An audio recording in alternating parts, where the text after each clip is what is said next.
District of Conservation is sponsored by the Committee for a Constructive Tomorrow, better known as CFACT. To learn more about our sponsor, head over to cfact.org. Thanks for listening to the program. This episode is brought to you by Experian. Are you paying for subscriptions you don't use, but can't find the time or energy to cancel them? Experian could cancel unwanted subscriptions for you, saving you an average of $270 per year and plenty of time. Download the Experian app. Results will vary. Not all subscriptions are eligible. Savings are not guaranteed. Paid membership with connected payment account required. Welcome to District of Conservation. I am your host, Gabriella Hoffman. This podcast offers a sober examination into all things hunting, fishing, shooting sports, energy, environment, and the public policy surrounding it. And this podcast also specializes in original interviews that you won't hear elsewhere. Here's what I have for you today. Welcome to a special Tuesday roundup of news stories you may have missed or overlooked. I want to focus on 3 items that might interest you all today. I'm going to talk about the push by radical environmentalist groups to urge FEMA to label heat waves and high-intensity wildfires to get a specific declaration. We'll read more about that shortly. I also want to recap my farm tour that I did last week with the CTIC and explain a little bit what I learned and tie it back to the Farm Bill. And I'm going to top it off with kind of a sad note. Like, one of my favorite environmentalists, someone who I thought was very even-keeled and interesting for a mainstream environmentalist, Dr. Wallace J. Nichols, he passed away all of a sudden. And he was this pioneer behind the blue mind theory about why your body and mind are at rest and at ease whenever you're by water, whether that's the river, ocean, stream, what have you, water sports, how those really bolster your mental health and all that. Very sad. So I'll talk about his legacy and why I think you should read and get to know his book and also his scientific work advancing the blue mind theory. I saw the headline yesterday that different environmental and labor groups are pressuring the federal agency known as FEMA or the Federal Emergency Management Agency. And of course, it's our favorite usual suspects who are pushing all these climate declarations, directives, these rules to restrict hunting and fishing, the same usual suspects like Center for Biological Diversity. I'm going to read through you their petition for rulemaking pursuant to the Administrative Procedure Act to include extreme heat and wildfire smoke as major disasters under the Stafford Act. And we'll explore and deconstruct what that Stafford Act is. But these are the same groups that complain about a climate emergency. They don't live like it, but they want the federal government to spend all this copious amount of money to solve a so-called climate crisis, yet they line their coffers, and oftentimes people and the environment end up worse off. So that's kind of my overall takeaway of this. Let's see if I'm actually correct with this. But so who is supporting this petition for rulemaking for declaring these 2 events, extreme heat? We're about to enter into a heat wave here on the East Coast, so people are panicking, even though this is typical of the summer. And actually, it's a little bit cooler than what I recall previous summers have been. And they have forecasted, even like Washington Post Climate and other weather blogs have said that this will actually be a more milder summer. So I'm not sure where they're coming up with this. But anytime that there's some extreme weather, these groups, these radical environmentalists, love to jump at alarmism and do this. So we have CBD. What are some other environmental groups that are related to the podcast? We have Friends of the Earth, Green Workers Alliance, Grid Alternatives, Labor Network for Sustainability, Physicians for Social Responsibility, the SEIU, which is a labor union, Solar United Neighbors. These people have been hounding me and my neighbors to adopt solar here in Fairfax County, Virginia. The Sunrise Movement, not surprisingly, the kids and activists behind all those protests, especially young people protesting for climate change. That is a very interesting inclusion, and a couple others. So when you hear that these groups are supporting this, not surprising in the least. So this is what their petition is urging FEMA to do. They want FEMA to amend its regulations to include extreme heat and wildfire smoke in the Stafford Act regulatory definition of a, quote, major disaster. This simple but elegant amendment serves to unlock critical funds for state, tribal, and local governments and communities to manage and mitigate extreme heat and wildfire smoke, both natural catastrophes predicted to worsen in duration, frequency, and severity due to the climate emergency. That buzzword. Gotta tell you, that's what you need to know. Petitioners also request that FEMA amend its regulations to authorize funds to address wildfire smoke as part of the Fire Management Assistance Grant program under the Stafford Act. Extreme heat and wildfire smoke are here now. Scientists deem 2023 the hottest year on record and anticipate even more severe heat waves for 2024. In 2023, an estimated 2,300 people died from heat-related illness, and a record number of 130 million Americans were under heat alerts. Well, if it's summer, things are going to be hotter. It's like saying water is wet. It doesn't negate the seriousness of trying to mitigate and offset the impact of heat waves. I'm not saying that, but this happens in the summer. This is what you have to brace. And having air conditioning and reliable energy to keep you cool in the summer is extremely important, not this full electrification nonsense. It continues, in recent years, increasing extreme heat events have impacted millions of workers in communities ranging from farm workers sowing outdoor crops under fatal heat dome conditions to postal workers ducking in and out of searing hot trucks to warehouse workers experience record indoor heat while undertaking fast-paced physical labor, and to communities of color suffering disproportionate heat while living in concrete urban heat islands. Legacies of racist redlining housing policies. Extreme heat, the petition continues, is particularly dangerous for disadvantaged communities which are less able to prepare for, withstand, and recover from the impacts of extreme heat. Actually, net zero is far more problematic. In a recent study from the ICF estimates that at least 25 million people in Justice 40 communities. I've talked about Justice 40. It's this environmental justice, ESG, DEI matrix, and 90% of funding for EJ programs has gone to overhead and people behind the projects, not to disadvantaged communities. So you need to be aware of that and all these different buzzwords and these groups and these initiatives from the federal government and why you should be suspicious of them saying that you need to do this declaration. It just means funneling more money to these groups and these entities without any help to the people they're intending or claiming that they're intending to help with these policies. Justice 40 communities will be exposed to health-threatening extreme heat annually by 2050, with Arizona, New Mexico, Louisiana, and Texas experiencing extreme heat days for the staggering one-third of the year. They're more Arizona's a desert. There's a lot of desert in New Mexico. Louisiana and Texas are subtropical climates, right? So that's why they're hotter. In parallel, hotter and drier conditions cause fires to ignite more easily and spread more quickly. I have to stop and interject here because these people do not understand wildfire management and high-intensity wildfires. These are the same people who block forest management efforts from occurring, especially CBD and all these other environmental groups. They say that high-intensity wildfires are caused by climate change when it's actually the excess of live fuels, which is the predominant factor behind this. And studies from the University of Montana, or I believe it was Montana State University, one of the two Montana universities, said that it's actually humans are behind high-intensity wildfires, whether they are started on purpose, intentionally, or by accident. So CBD and all these groups are pushing misinformation about how wildfires, especially high-intensity wildfires, are started, what explains them, the factors that contribute to their intensity. And it's also exacerbated, of course, without any active management. But CBD and all these other groups don't like forest management, and they're fine with forest burning and then claiming it's climate change and a climate crisis that is perpetuating it. And then they're like, we need more money to fight climate change and the climate crisis. And again, the forests become worse off. You kill biodiversity, you harm sequoia trees. Everything is worse off when you just let these fires burn without any accountability or taking any preemptive steps with controlled burns to lessen the intensity and lessen the frequency of high intensity fires. So of course they're pushing misinformation, of course, about wildfires. As just one example, the smoke arising from the 2020 wildfires in California likely led to the deaths of thousands of seniors, one vulnerable population, many that are acutely harmed by smoke's consequences for cardiovascular and respiratory health. Like extreme health, smoke is particularly dangerous for those who cannot shelter indoors and those with pre-existing conditions. The crescendo of extreme heat and smoke, I'm continuing on, can be traced to the same cause: anthropogenic climate change. Climate is actually the third explainer of high-intensity wildfire smoke. That is according to a very reputable source I've cited many times in my work.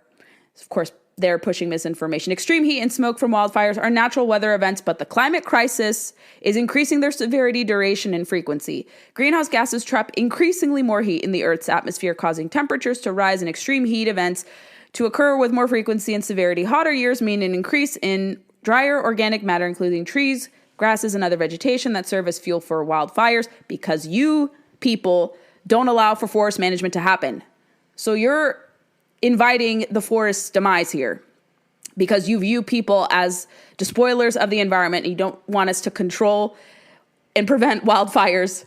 Unbelievable. As wildfires become more intense and common, wildfire smoke increases in tandem and not only expands to neighboring jurisdictions, but also crosses borders into states, tribal nations, and communities where the wildfires did not originate. Yada, yada, yada. So if you want to read that, my takeaway from this is, of course, the usual suspects who prevent conservation from happening, who say that we're in a climate crisis, but they just pilfer and launder money for themselves and for increasing their overhead without helping any of the people they say they're helping. That's what a lot of these climate programs do. They don't help offset any problems. They actually worsen and exacerbate problems. That's how government, as we are to understand it today under the Biden administration, views the environment. They're fine with bulldozing millions of acres to put solar and wind projects, which are far more harmful to the environment. And they don't care because net zero is more important than actual sustainability or actual conservation efforts. And so to me, this rings of like a precursor to what a national climate emergency declaration would be. They have talked about this, the different Sunrise Movement, the climate activists on TikTok. They want President Biden to declare a climate emergency. This is not something created out of thin air. This is something you see in discourse, all different headlines. You see ENA News write about this. You see Reuters. You see Bloomberg Environment write about this. So maybe this is a precursor to that declaration. And again, do the research for yourself. But to me, I'm just suspicious about this, given who is pushing this, pushing FEMA to declare these for major disaster declarations. Again, how much money is going to be funneled to this? Who is it going to help? Is it going to help the people who are screaming and sounding the alarm, perhaps maliciously or deceptively in this manner? That's where you have to err with these type of kind of declarations. And anytime you invite government to do and declare something a major disaster, even though heat waves are a natural occurrence in the summer, you just have to have, mitigation.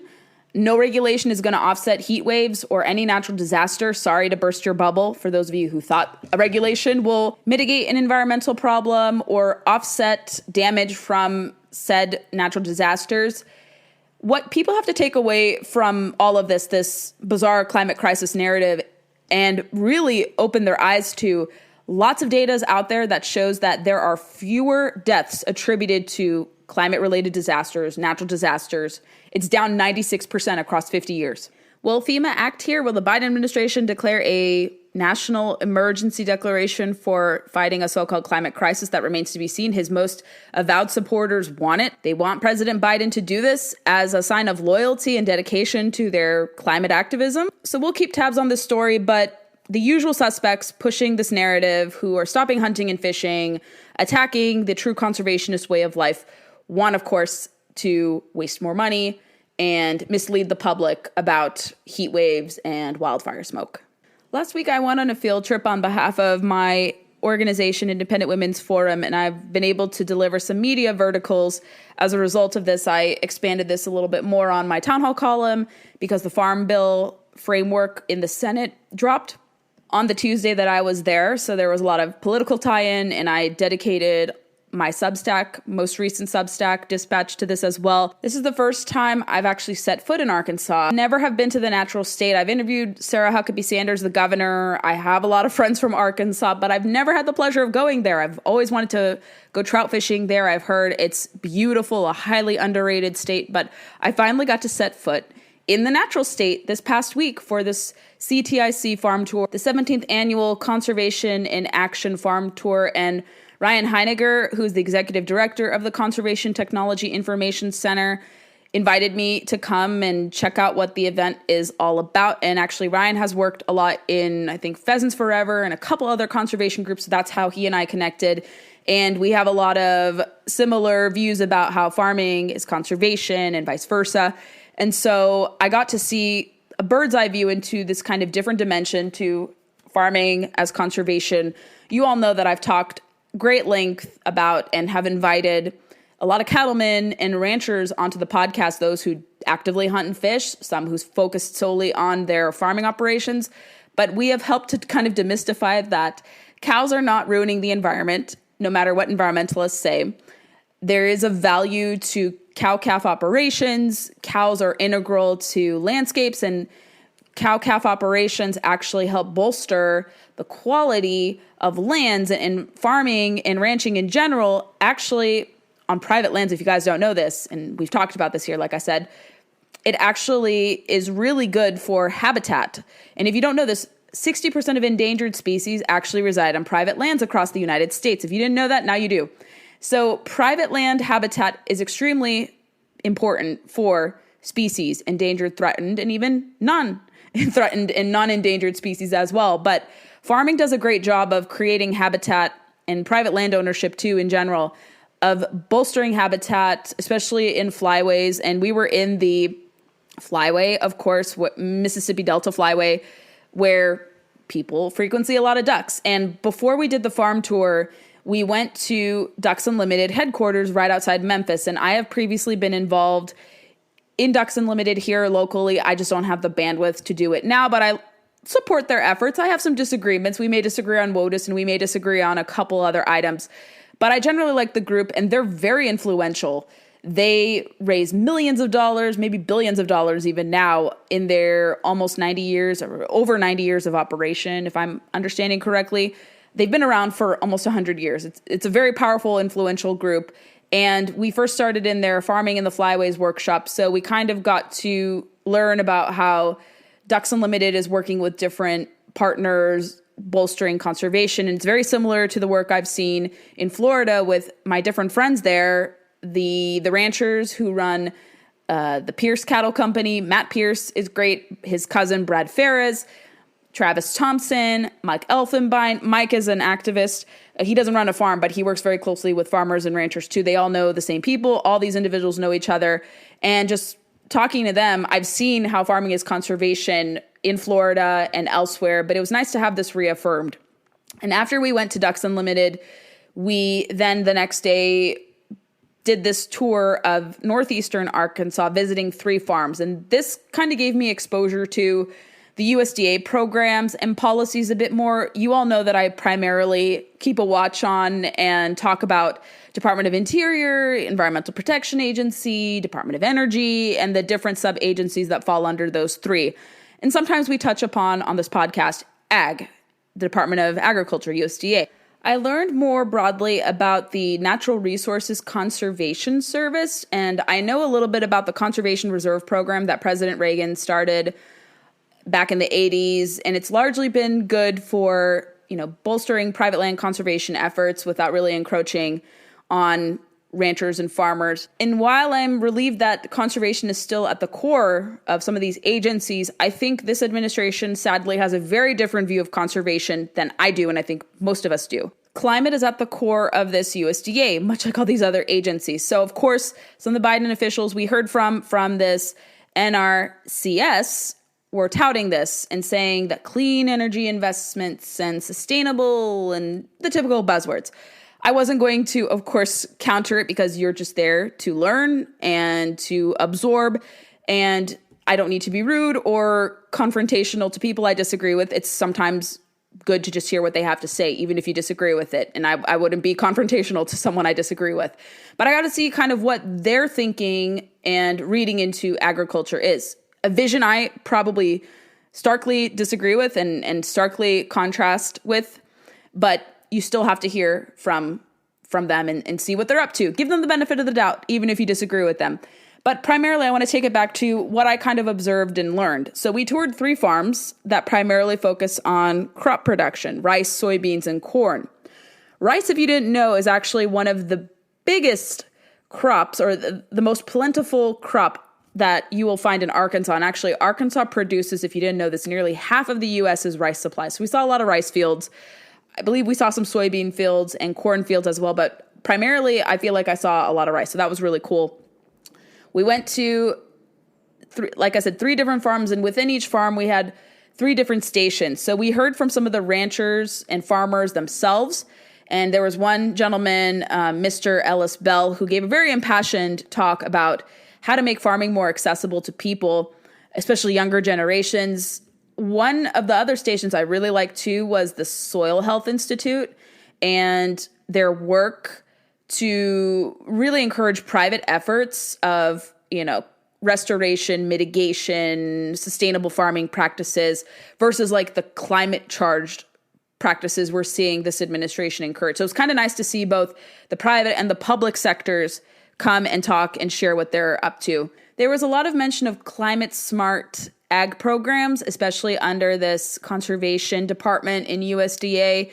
And some of the farmers actually said, not to counter the Biden administration official, but they were saying that some of these climate smart practices don't work on our farms. So we have to be innovative and creative and find ways to do things ourselves that are amenable to our practices and that are actually high yielding and not eroding and interfering with our bottom line. So it was kind of a mixed perspective there. So I really appreciated the fact that some were, of course, grateful to get some assistance or guidance from the federal government. I mean, that's really weird for me to say. But I think others would like to not have so many directives. And this is kind of where I err towards. They want basic guidelines, but they don't want government controlling their farming operations, even with these nice incentives and programs from the Farm Bill and different appropriations bills, et cetera, et cetera. So I think they want to be self-sufficient too, but they understand and know what works best for their land and their property. And sometimes climate smart programs are not necessarily amenable to their operation. So we learned about different like smart irrigation practices, soil health challenges, heard from different other spokespeople. The Arkansas Secretary of Agriculture, Wes Ward, was there too, and we had a really good meal. And then our tour concluded at the Holt House Farm Shop in Osceola, Arkansas, and we heard from several farmers, and they talked about how conservation programs work for them and how 2 different families actually came together to buy a nearby field and keep it within like local ownership. And it was really cool to see drones, which are very integral for watering purposes and helping to manage crops. So people use drones in the farming industry, of course. They're using tech to adapt to their operations so they can streamline processes more. So we got to see different dimensions to farming there, and I really enjoyed it. It was super interesting. And if you want to learn more about the Farm Bill and my observations into this trip, I have a town hall column that I think will be very interesting to you, and I encourage you to read it to learn more because the Farm Bill is very complicated, convoluted. I'm not necessarily weighing in on it for IWF and work because it's a little out of my interest areas, unless if there's like some crazy climate provisions. But I generally believe that the Republican framework is at least amenable to my limited government views. It probably would be amenable to my Center for Energy and Conservation, but we don't necessarily have to take a position as an organization on every piece of legislation. And the Farm Bill is one of them. But independently of my work, I was able to say that at least I'm encouraged by the Republican framework. And I did see a lot of that framework and those suggestions at play in Arkansas. And I have seen that at play in Montana, Florida, and other places where I've interviewed farmers across the years. So I think we need to keep the conservation in farming. We need to keep the farm in the Farm Bill. That's kind of the tagline they've been using. And I appreciated this trip and Ryan's invitation to come and learn and kind of broaden my horizons here. So that's kind of the takeaway I have from this trip. And you can read my musings on Substack and Town Hall to learn more, but that's kind of my overview into things. I gather many of you do not know who Dr. Wallace J. Nichols is, and if you don't, that's okay. I hope more people will learn about his legacy with this pioneering of the blue mine theory now that he has tragically passed. I have no idea what the cause of death was. I don't know him or his family. I've only had very few social media interactions, but they've largely been very positive. But he's someone I grew to admire across the last few years. I first was exposed to him, I believe it was Recreational Boating and Fishing Foundation a few years ago, had talked about the blue mine during National Fishing and Boating Week and how time by the water is good for your health, whether it's physical health or mental health, and how your mind is at ease under what is supposed to be the blue mind when you're by the water. And it's not political or blue versus red mind. People will probably think, what do you mean? Like blue mind? Like she's a conservative. Why is she talking about blue versus red? This is a scientific application, not a political application of red versus blue. But he goes into detail in his phenomenal book, The Blue Mind, which came out in 2014. I have a copy, and I always tell people, get this book. If you need like great table side reading or beachside reading or poolside reading, this is a phenomenal book for the summer or any time of the year because of just the positive message he has and just his work kind of encapsulated in this book. And it's really taken off recently, just days before his passing. TikTok and other social media platforms had made this concept of blue mind theory go viral. It's funny that these people are 10 years late, even a couple years late to this phenomenon, which is a good phenomenon. But it's weird that people are like, well, TikTok was the originator of this. It's like, no, Dr. Wallace J. Nichols was. That's what Gen Z has to get across from seeing blue mind theory. It's not just invented out of thin air. Some TikToker did not invent this or discover this. This is popularized by this book and by this marine biologist who unfortunately tragically passed away over the weekend. A common refrain he would say in lectures and in writings was, "I wish you water." I learned recently that he lost his house in one of the recent California wildfires tragically, and was musing how he was trying to rebuild and refocus after that. So this guy had endured quite a bit, had a very interesting life. He died sadly at age 56, like very cut off short. And, you know, having lost his house to a wildfire, having different life experiences, seemed like a very interesting guy. I wish I could have met him because I feel like we would have had some synergy and talked a great deal about, you know, time on the water and where environmentalism should go. I want to read for you something I always cited from the book in my lectures. Whenever I give these conservationist conservative lectures, I always am keen on including Dr. Nichols' words about how do you get people to care about the environment. And I think this is where we would have had some commonality. He said, when you keep crying wolf about the environment again and again, when you tell people the world's going to end tomorrow and they wake up and it's still there, they stop paying attention. People won't respond positively when we bore the heck out of them with a lot of facts. They won't respond with action when we make them feel guilty or bad about themselves. Yet that's exactly what the environmental movement is doing. Scaring people, making them feel bad, and overloading them with data. This is from his Blue Mind book published in 2014.